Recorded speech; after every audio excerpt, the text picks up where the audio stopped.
Bonjour à tous et bienvenue dans ce Morning Bull Live. Nous sommes le 19 mai 2023. Semaine raccourcie, donc j'espère que vous avez passé un très bon jeudi de l'Ascension. On est encore là pour la journée d'aujourd'hui, puis on a déjà 2 jours de week-end et on reverra ça lundi prochain. Lundi prochain, oui, la semaine promet déjà d'être relativement intéressante puisque la nouvelle d'hier, c'est que visiblement, comme on dit souvent, on s'autorise à penser dans les milieux autorisés éventuellement qu'un accord secret pourrait être conclu entre les démocrates et les républicains. Donc on pourrait, toujours au conditionnel, régler le problème du plafond de la dette pas plus tard qu'en début de semaine prochaine.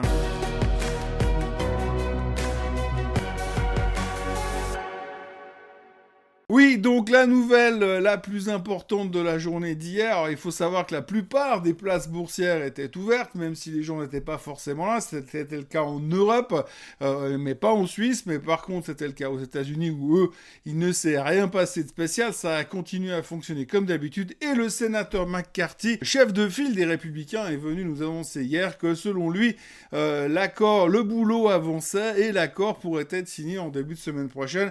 Bien évidemment qu'avant le début de la semaine prochaine, c'est impossible parce que M. Biden est en train de faire mumuse à Hiroshima pour l'instant, donc il faut attendre qu'il revienne. Mais une fois qu'il sera là, si tout va bien, dans le meilleur des mondes, on devrait pouvoir signer l'accord sur la dette, donc on devrait pouvoir se préparer quelques jours d'euphorie boursière si tout se passe comme prévu. Alors évidemment, on a déjà commencé un petit peu l'euphorie boursière puisque hier, eh bien, le marché s'est envolé, enfin il est bien monté en tous les cas. Encore une fois, on notera le monstre intérêt dans le secteur tech au sujet de l'intelligence artificielle, on va y revenir dans quelques instants, mais par rapport au discours de Monsieur McCarthy, le marché s'est envolé, le DAX est à ça de péter les plus hauts de tous les temps, et puis à côté de ça, eh bien vous avez le S&P 500 qui s'arrête à 4198 points, donc on n'est plus qu'à 2 points théoriques de cette rupture des 4200 sur le S&P 500 qui devrait nous laisser la porte ouverte à toutes les fenêtres pour entrer enfin dans un nouveau bull market qui ne s'arrêtera plus jamais, bien évidemment, comme tous les bull markets. Donc voilà, le plafond de la dette, ça semble être réglé, donc on va quand même en profiter un bon moment. Alors évidemment, il faut bien comprendre que ça ne règle aucun problème, puisque finalement, qu'est-ce qu'ils font? Ils vont relever le plafond de la dette. Là, on est à 31,4 trillions, donc on va monter peut-être, je sais pas, à 35, et puis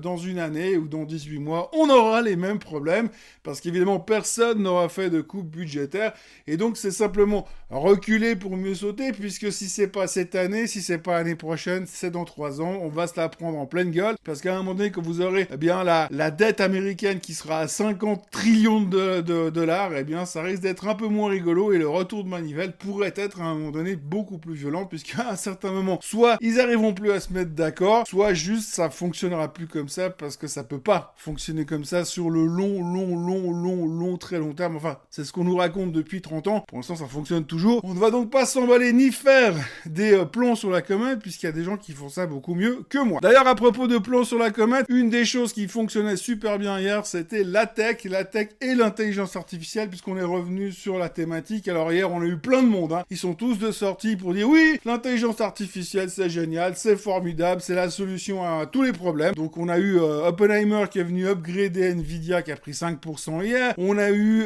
Druckenmiller, le hedge fund manager, qui s'est montré méga bullish dessus. On a eu Ackman qui a annoncé qu'il a pris des grosses positions sur Google. Bref, vous aviez tous les GAFAM qui montaient plus ou moins de 1,5, 2,5%. Et quand vous avez tous les GAFAM qui montent de 1,5, 2%, forcément le marché monte parce qu'ils sont tellement gros à l'intérieur du marché qu'on ne peut pas faire autrement. Donc de ce côté-là, ça allait très bien. On voit qu'on s'emballe donc sur Nvidia. Puis alors, la plus belle déclaration d'amour de la journée aura donc été de la part de Goldman Sachs qui nous a annoncé hier que selon leurs stratégistes, l'intelligence artificielle pourrait augmenter la croissance des revenus du S&P 500 de l'ordre de 30% pour les 10 prochaines années. Donc encore une fois, les mecs, ils savent absolument pas ce qui va se passer la semaine prochaine sur les marchés financiers, mais par contre, ils vous disent déjà ce qui va se passer avec l'intelligence artificielle dans les 10 prochaines années. On se réjouit donc de vérifier ça, mais en même temps, c'est pas grave, parce que d'ici là, on aura tout oublié. Alors au milieu de tout ça, on a bien entendu eu d'autres mauvaises nouvelles, entre guillemets, mais ça, pour être franc avec vous, on s'en tape complètement parce que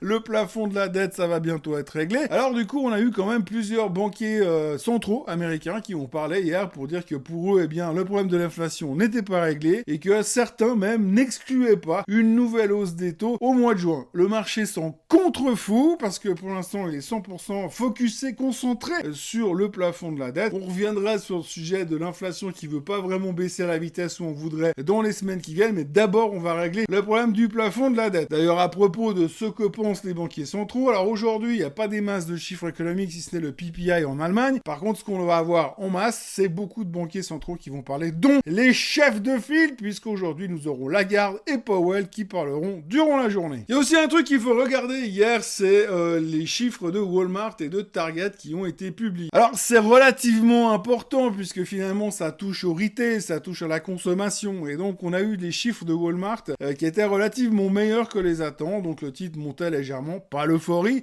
mais ça montait légèrement. Ce qui est assez intéressant à l'intérieur des chiffres de Walmart, c'est que vous constatez que, eh bien, ils avaient dit le trimestre précédent que ce trimestre-là, ça serait pas facile et que ça allait vraiment être très compliqué pour eux au niveau de la consommation. Résultat, les analystes, ils ont fait quoi ? Ils ont baissé les attentes et puis, hier, ils ont battu les attentes relativement facilement, doit-on noter d'ailleurs. Donc c'est assez rigolo, parce que les gars, qu'est-ce qu'ils font ? Ils disent, ouh là là, le prochain trimestre, ça va être l'horreur. Les gars, hop, on baisse la complication de l'objectif, et boum, derrière, on bat l'objectif. C'est pas mal, la finance, non ? Vous avouerez. Et puis, alors, à côté, on a Target. Alors, Target, eux, ils ont complètement raté leur trimestre, ils ont déçu le marché, mais en plus, ils ont dit que finalement, c'était compliqué, qu'ils voyaient une baisse de la consommation, que le prochain trimestre, ce serait très, très compliqué, et puis aussi qu'il y avait énormément de vol dans les étalages, de vol dans leurs grands magasins. Et que ça, ils l'avaient pas forcément prévu, mais c'est une constatation qui fait mal, malgré les systèmes de sécurité. Les gens commencent à piquer de la bouffe et des vêtements dans les magasins. Alors, si on prend le résumé de tout ça, qu'est-ce que ça donne ? Vous avez d'un côté Walmart qui sort des relativement bons chiffres et qui sont spécialisés dans le low cost et dans la bouffe.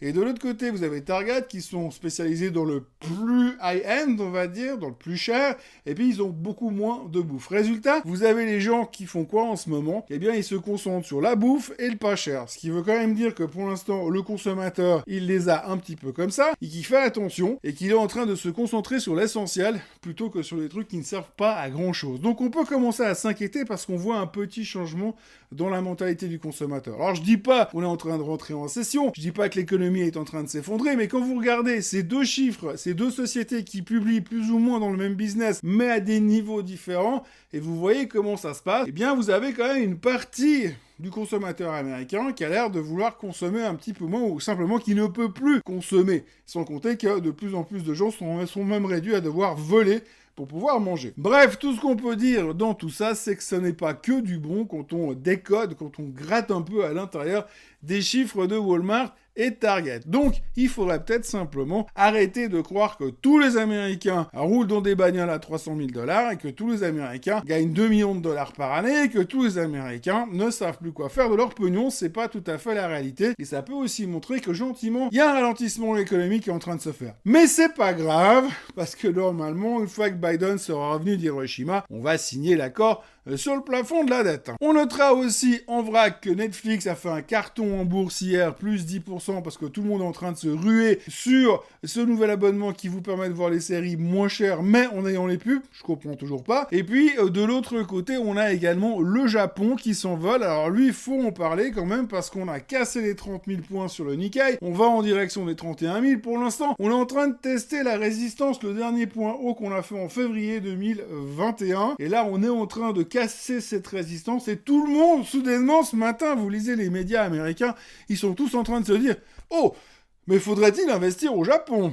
Donc alors, pas dire que ça fait déjà un moment que j'en ai parlé, mais peu importe, il faut investir au Japon, faut-il le faire ? Ils sont en train de se poser la question, et on se rend compte subitement que monsieur Warren Buffett, lui, il l'a fait déjà depuis un bon moment, et que tout d'un coup, le marché japonais est en train de démarrer, que les sociétés semblent soudainement pas chères et relativement en bonne santé, et qu'en plus, vous avez une banque centrale au Japon qui a continué, elle, à mettre en place une politique super accommodante, contrairement à ce qu'on a ailleurs ailleurs dans le monde. Donc du coup, tout le monde est en train de regarder le Japon qui lui est en train de s'envoler gentiment. Affaire à suivre. Mais en tous les cas, si on regarde les graphiques du Nikkei sur du weekly ou du monthly, moi j'ai l'impression qu'on n'a pas fini de voir la hausse. Alors on va pas forcément y aller tout de suite, mais je pense qu'on a encore un sacré potentiel de hausse sur le Japon dans les années à venir. Alors je sais bien que dire le Japon ça va monter dans les années à venir, ça veut rien dire, puisqu'aujourd'hui les gens ils ont une vision à 3 semaines. Néanmoins, le graphique semble absolument spectaculaire et fait partie de ces graphiques que je regarde et je ne peux pas expliquer pourquoi, mais j'ai l'impression que ce truc va nous péter à la figure, dans le sens positif du terme. Voilà, donc ce matin, les futurs sont légèrement en hausse. Théoriquement, le S&P 500 devrait rentrer en zone de bull market cet après-midi. Le DAX est à ça de péter les plus hauts de tous les temps. Tout va pour le mieux dans le meilleur des mondes, même si d'autres chiffres économiques donnent quand même un peu l'impression que la séparation entre Wall Street et entre Main Street